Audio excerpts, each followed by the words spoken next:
Greetings everybody! I'm really excited because I just filmed another video and I was talking about some of my favourite zombie books, and I'm dying to make some more zombie related videos, but I just don't want this to just be the same kind of topic over and over for the next few weeks, so I'm mixing it up a little bit. But I have a ranking video for you today, and I wanted to rank every season of American Horror Story that has come out so far. So the most recent season as I'm filming this was Delicate, starring Emma Roberts. I don't know why I said that as if that's going to be any different to half of the other seasons, but yeah, the last one was Delicate, which was based on the book by Danielle Valentine, and I just thought now's a good time. We've got 12 seasons of American Horror Story so far, and I thought that it would be a good time to rank them all because 12 is a round number.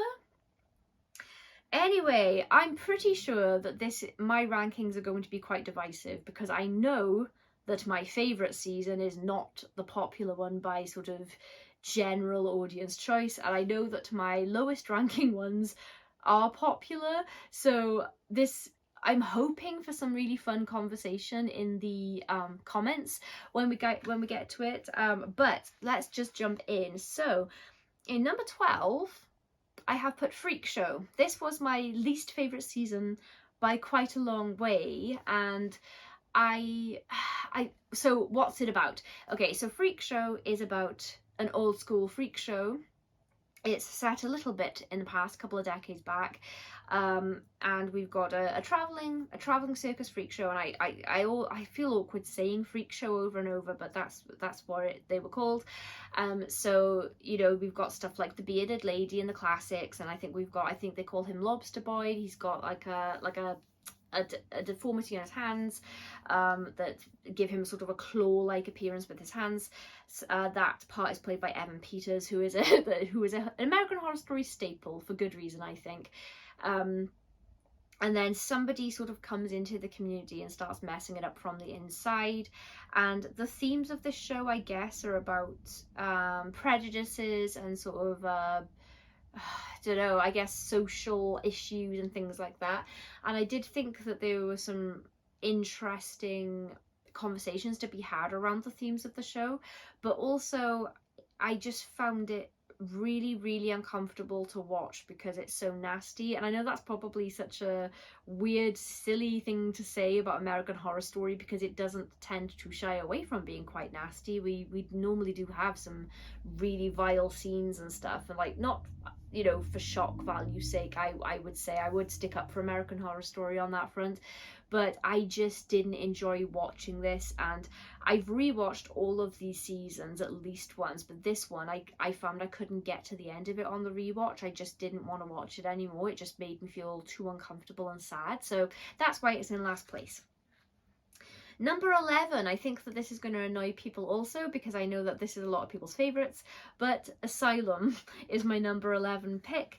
I did enjoy this one. So this is about an asylum, and there are some really weird, potentially supernatural things going on in there, and a reporter goes in because they're investigating something, and I did think that the initial concept was quite interesting, but there was just too much going on in this season for me. I found that it started to become too convoluted and kind of incoherent from about the midway point on, and that is something I will say in general about American Horror Story. I find that most of the time when I'm watching a season, the first half of the season I find really strong and I'm really interested and I'm really engaged, and then the back half of the season it tends to just go off the rails a little bit and start feeling a bit loose and a bit odd, and like they've decided to take things in an even weirder direction that doesn't quite fit, that I find a bit jarring. But I especially find that in this season, Asylum, there was just too much. There was sci-fi, there was religion, there was supernatural stuff, there was extraterrestrial kind stuff going on. I also get a little bit twitchy about depictions of mental illness, and I don't think I'm overly sensitive, but I don't know. This season just wasn't really for me. Number 10, 1984. This is the exception to what I just said about the first half of a season being really strong and then kind of losing me in the second half. I was the other way around on 1984. So the first few episodes I really didn't like. It's an 80s sort of summer camp setting with camp counselors, and I think maybe I was just a bit burned out on the 80s nostalgia kind of stuff, but also this features a character who is a real life serial killer from real life, and I have a bit of an issue with humanizing and glamorizing actual serial killers in fiction. I don't really like it, and generally speaking I find it in quite bad taste, especially if you're giving people sort of redeeming character traits, because these are people who have murdered people. Like, people are dead because of these vile human beings. So I don't tend to like, unless it's like a true crime or something like the Dahmer series. I know people have got issues with that, but the point of that was to show Jeffrey Dahmer and his victims. But yeah, I found this a little bit in bad taste and kind of exploitative. And then I was midway through an episode where I was like, I think I'm gonna bail on this and not watch it to the end, and then I and then I changed my mind. I can't actually remember what changed my mind, but all of a sudden I felt like, oh no, I'm interested now. So, but the fact that I don't really remember what the turning point is, why it's this far down my list. But I'd love to hear anyone else's thoughts on that. Like, am I being a bit oversensitive about it was Richard Ramirez, I never say his name, Richard Ramirez, the Night Stalker killer. Am I being oversensitive about the serial killer thing? Does anyone agree, like, or disagree? Like, I'd love to know if you think I'm being a bit knee-jerky on it. Number 9, double feature. Now, this is quite far down my list, despite the first feature of the double feature is one of my very favourites, possibly my favourite of all of American Horror Story, but I wasn't really interested in the second feature of the double feature, so this is why I've had to put it this far down my list. So double feature is a unique season because we've got a few episodes which is one story, and then the back half of the season is a completely different story altogether. So the first part, I don't remember what the separate parts are called, sorry, but the first part is about an author, and I think it's Cape Cod or something, maybe not Cape Cod, I don't remember, but in any case, he moves himself, he's a screenwriter, he moves himself, his wife, who's an aspiring interior decorator, and his daughter, who's a very talented violinist. They go to stay in a house, like, in the off season in this seaside town, and it turns out that quite a lot of really successful creative people, writers and things, tend to go to this town in the off season, and they produce their greatest work, but there are reasons for it, and there are these really scary sort of like ghoul like humans, but they're very threatening around. And I think it's because I'm an aspiring author, I found the concept of this show really intriguing, and I didn't know how to feel about the main character at any point. I was wondering where my own moral lines would be. I mean, I would never do the things that this protagonist is doing, don't get me wrong, but I could see how the dream being dangled in your face would make you think. Also, a very surprising standout performance from Macaulay Culkin, who I don't think I've seen in anything literally since Home Alone 2, so that was a really pleasant surprise, because in a cast this strong, when you've got people like Sarah Paulson and Evan Peters and stuff, I just couldn't believe that Macaulay Culkin was like one of the best actors in this season for me. He really held his own in this cast, and I hope he becomes a series regular. And then the second half, the second feature of double feature was sort of Roswell alien stuff, and I've just never been interested in that kind of thing. So like, I did enjoy it, but I haven't, actually I lied when I said I've rewatched every season. I haven't rewatched that part of double feature, although I have rewatched the first part many times. Number 8, I've got Delicate, so that's the most recent season, and that's about a pregnant actress. So she's been climbing in her career, and she and her husband are having some fertility issues, and they've had, you know, some miscarriages and just things going wrong with the IVF. It just hasn't been happening for them, and then she gets pregnant, and then the pregnancy just doesn't feel normal, and she's being made to feel like she's the most paranoid, selfish person on earth. And it was very topical. You know, women do still face a lot of issues with that kind of stuff, and anyone who's pregnant, you know, it's going to undoubtedly be a quite scary time. But because so many pregnancies happen all the time, I think it does get brushed away as, oh well, millions of people do this, so calm down. But actually, it's probably quite a terrifying time, especially if your body's doing weird things and you don't know what's happening. And there's some potentially supernatural stuff going on here as well. Another surprising performance in Kim Kardashian, who plays her agent. Again, not out of place in the cast at all. I thought that she was kind of a show stealer for every scene she was in. I was very, very surprised. So yeah, I really enjoyed Delicate. I thought that was a really good season. It does deviate from the book though. If you've read the book, it does go in a kind of different direction, but it does follow the book quite closely for like the first half of the season. Number 7, we've got Coven, and this is the one about the witches. I think this was the 3rd season made. So we've got a coven of witches, and they like sort of living, I think they're living together in a house. It's like a school for, like, you know, witchy girls, kind of like X-Men.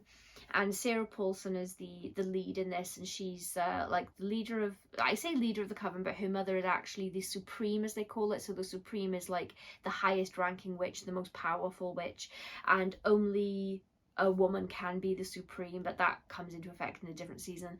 And so we're just following sort of younger witches that are coming into their powers, and the main topic of this is that you know, when a new Supreme is coming into her power, it means that the current Supreme is going to die, and they're just going through these tests and trials and stuff to see who the new Supreme is going to be. There's more to the season than that, but that's mostly like the main crux of the plot, and it was just a really, really fun time. And yeah, I think that the like one of the taglines was like bitchcraft or something like that. So it's just, yeah, it's a really entertaining one. Like, if you're a fan of sort of witchy fiction, like if you liked The Craft and stuff, you'd probably really like this season. It was a good time. Number 6, we've got Hotel, and a big reason that Hotel is sort of, you know, the halfway point of why I liked it is because Lady Gaga is absolutely phenomenal in her role as the Countess. So this is about the Hotel Cortez, and basically if you die on the property, you are trapped at the Hotel Cortez. So you will come back as a ghost, and you're going to be trapped at this hotel. And this hotel is diabolical. It was built by a guy who's got all these hidden rooms for nefarious reasons, and there's all kinds of horrible stuff going on. We've got ghosts, we've got trauma, we've got vampires, so it's just a big supernatural fest. We've also our main character is a detective who has been hunting down a serial killer. I can't remember. I think it's the 10 Commandments killer, they're calling him. I don't know if that's a real life serial killer or not. I've never looked it up. But we've got that going on as well. We've got Dennis O'Hare, which is a series regular. I absolutely loved him in this season. He played the role of Liz Taylor. We've got Kathy Bates, another series regular, and I just love Kathy Bates. Yeah, this season was just great for me. I do think it went a little bit mad towards the end. They started throwing a bit too much stuff in, and there is an episode I don't like. On Halloween every year, ghosts can meet at this hotel as well, like they're kind of like drawn there, and there's this dinner scene, like a dinner party, where all of these serial killers through history are turning up there, and I really didn't like that, because we've got Jeffrey Dahmer and Eileen Wuornos, and I'm not saying, like, I mean, the actors did a good job, but it pitched this as like, oh, what a fun time, and I was like, again, there are very real victims of all of these people, and I just think this is in quite bad taste. You could have done fictional serial killers, you didn't have to use the real ones. But that aside, I did think that the show this season was really intriguing. And once again, Lady Gaga is unreal. Okay, number 5. This is one of the most unpopular seasons of American Horror Story by far, and I loved it so much that when I finished watching this season, I went to the internet to see what other people were saying, because I like to do that when I've watched or read something. I go looking for like people to talk to or listen to that kind of like liked it like I did. And everyone seemed to hate it, and it's Cult. So this is the season that came out, I think when Trump was voted president the first time. I think it came out around 2020, somewhere around there. And this is about a cult leader that's very sort of Charlie Manson style cult leader played by Evan Peters. I think this is the only season where there's nothing supernatural going on. I don't quote me on that, I could be mistaken, but this is very like real world horror. And this is about really the sort of public hysteria around the election.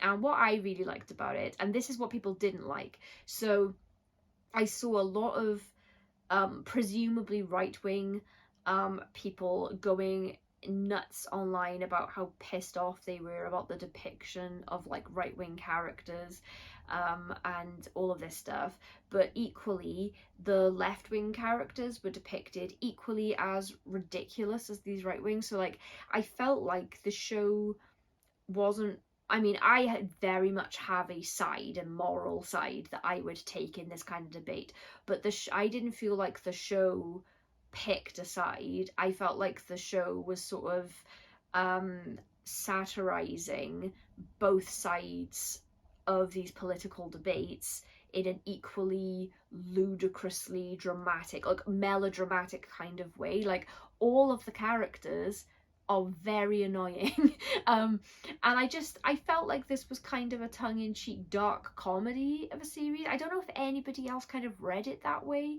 but I was really hooked, and I was very intensely interested in everything going on, and I was really entertained by it. But yes, if you've got thoughts about Cult in particular, please talk to me in the comments about this, because I'd love to know what other people think. If anyone else has kind of didn't like it initially but they've come round on it now, please though, don't get into like political arguments in my comments. My channel, I kind of pride it on this is kind of like a positive place to be, and I do hear about real world issues, but this isn't what I use Happy Goat Horror for. I do use it to celebrate fiction I love. So if we can kind of stay on topic there, I just don't want people being mean to each other. It's just that this series, if you start talking about it, it could bleed into real life for obvious reasons. Number 4, we've got Roanoke, and I really liked the format of this one. So the first half of the season is sort of like, it's a kind of like docu-series style found footage kind of stuff, where this is about a couple that moved into a house, a Roanoke house, and scary stuff starts happening to them, and it's told in these like talking head sections with like the real people that lived in the house, and then we're given sort of like dramatizations of what they're talking about, played by like actors who are playing them. So it was just really fun concept. So you got like actors playing actors, and then the back half of the season, the reality show, like the channel, the producers that put this on TV in the first place, because the response was so great to My Roanoke Nightmare, that's what they called the documentary, they like, people want like a sequel. So the idea that the producers have is to put the actors and the real life people in the house together over the blood moon, because that's when all the scary stuff happens, and sort of like film what happens. And they like rigging the house to do things like, you know, the sink, the taps will spray, and scary noises and things like that. And of course it goes awry. So I really enjoy found footage horror films, and so that element of it really appealed to me. But I also love anything that just slams and satirizes reality TV and how soulless it is, especially from the production end, where like the people who make these kinds of shows will just look for the drama, and they will do anything to create it if it isn't organically happening. So I just really enjoyed, I just thought it was such an interesting series, and they were like genuinely scary scenes in it as well. I just thought it was a really effective season of horror. Number 3, the first season, Murder House, and I just thought that this was such a triumph for a horror show. I remember being so wowed by Murder House when it came out. It's about a family that move into this beautiful house. It's really, really, really, really cheap because so many murders and deaths have happened there. And the wife is pregnant, and this is like a financial move. It's like a dream house kind of thing. But then they start to experience things, and there's a whole bunch of stuff going on in this house. And it's really creepy, and for a lot of the time we're following the teenage daughter. She makes a friend that lives locally. We've got a weird next door neighbor that's played by, oh my god, what's her name? I'll put it on the screen. She's amazing. I can't believe I've just forgotten. Jessica Lang, yes. So it's just an all-star kind of cast. It's just such a, if you enjoy sort of ghost stuff and haunted house stuff, but with a more violent edge than you would normally get in a gothic horror story, this is a season that you'd probably really enjoy. Number 2, I think that this one is going to be slightly hot take also, is Apocalypse. I really loved it. I think that Apocalypse was season 8, and Apocalypse is the only season, so you can basically watch American Horror Story in any order that you want. However, there are references to other seasons in some of the seasons, and there are characters that cross over as well, which can be confusing on occasion because they tend to use a staple cast in every season, playing, like, so they're obviously playing different characters, and every now and then, like, I think there was why am I forgetting everyone's names? There's one actor that's in like every season, basically, Sarah Paulson, and one of the seasons she plays like 4 different characters. But it's not too confusing when you're watching it because she's so good at separating the characters. But Apocalypse, to get anything out of Apocalypse, I do think that you will have definitely needed to have watched Coven, especially. That's the most important. And Murder House. And it would help if you've watched Hotel, because there's a very slight hotel thing, but not really. You don't need to have watched Hotel. Like, you'll get the gist from the brief mention that's in Apocalypse, but you will have needed to have seen Coven for sure to really understand what's going on here. But the reason for that isn't apparent immediately. So anyway, the story is about a nuclear apocalypse. It's terrifying. Alarms just start going off. We are initially following a social media influencer, some like rich horrible woman, and her PA. The warning goes out that the bombs are about to drop, and she gets on a private jet. And then we've got this teenage character where, when this news is broken, like, he's kind of like some sort of genius kid, and then people just burst in and they're like, right, you've been selected to survive, and they take him from his family. And basically a group of people end up in an underground like safe house bunker run by what's known as the Cooperative, and there are really weird rules and harsh consequences and for rule breaking and everything. But I really, really love the apocalypse. It is my favourite genre of horror fiction, and because this incorporated things from Coven and Murder House, I was even more in. And I don't want to spoil anything because it will be a spoiler if I tell you when you haven't seen it, but there is another element of the show which is also another favourite subgenre of horror for me that like they bring in. So I was really, really excited on each episode with each revelation about what was going on. So this was, if you know me and you know the kind of stuff I like, and you've seen Apocalypse, you'll know why I love this season so much. I don't think it was very popular with the general fan base, but it was up there for me. Number 1, and if you've seen all the seasons, you'll know what this is, and it might be a surprise because I don't know if this is anybody else's favourite season, but it's NYC, New York City. So this is set in 80s New York City, and there is something sweeping the city that is targeting and killing gay people.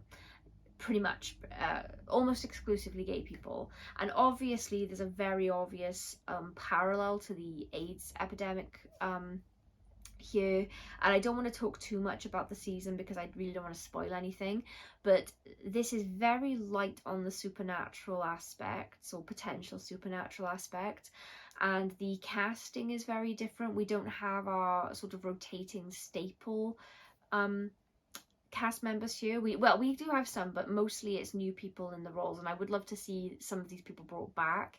But yeah, this is following characters who are very much affected by the deaths, and how the police just don't care because it's gay people. And again, this is very reminiscent of what was happening to the gay community when AIDS became rife and no one knew what was going on and everyone was really scared, and it was just being treated as a gay disease, and it just wasn't being taken seriously enough by the rest of the world. And yeah, this is just this season is so heavy, but it feels like the only season of American Horror Story where every season is about something. They're drawing some sort of social parallel, or you know, everything is a metaphor for something that's happening real world, or it's a social commentary of some sort. But this is the first and only season of American Horror Story where I felt like the social commentary was really nailed in a way that was extremely respectful and sincere, and it just felt like an important season to me for some reason. Like, it really felt like it was about something, and I kept expecting them to veer off and go off the rails, because they have done in basically every other season pretty much. And I kept waiting for the penny to drop and something crazy to happen that was gonna take me out of the meaning of what was being set up, but it just didn't happen. And so I think that what they ended up with was a really meaningful, sensitive, authentic story that sensitively handled the real life experiences of thousands of people. And for that reason, because my heart was in my mouth for the whole thing, it's the only season of American Horror Story that's ever made me cry. I thought that it was really, really powerful and really brought new perspectives to some of the stuff that's still an issue today. And yeah, I just thought, like, well done. I wasn't expecting something with so much emotional integrity to come out of a show like American Horror Story. As much as I love the show, but like, it is what it is. It's like, it's entertaining horror schlock, and I don't mean that in a bad way. But that's kind of essentially what it is. But this particular season just felt worlds apart, but still with this, a similar style. So I loved it. Yeah, so in the comments, I would love to know if you've seen all of the seasons. Please feel free to put your own rankings in. I would love to talk to you. I would love your thoughts on sort of my top and last places and what you think of those. For anyone who hated Apocalypse but loved Coven and Murder House, I would love to know your deeper thoughts on Apocalypse. I'd really love to talk about Apocalypse a bit more, if I'm being really honest. So I welcome any and all comments. I hope that you've enjoyed this video. I will be back tomorrow with a gaming video, with something bookish or horror related on Saturday, and then with an author interview on Sunday. I hope you're having a lovely week. Bleed!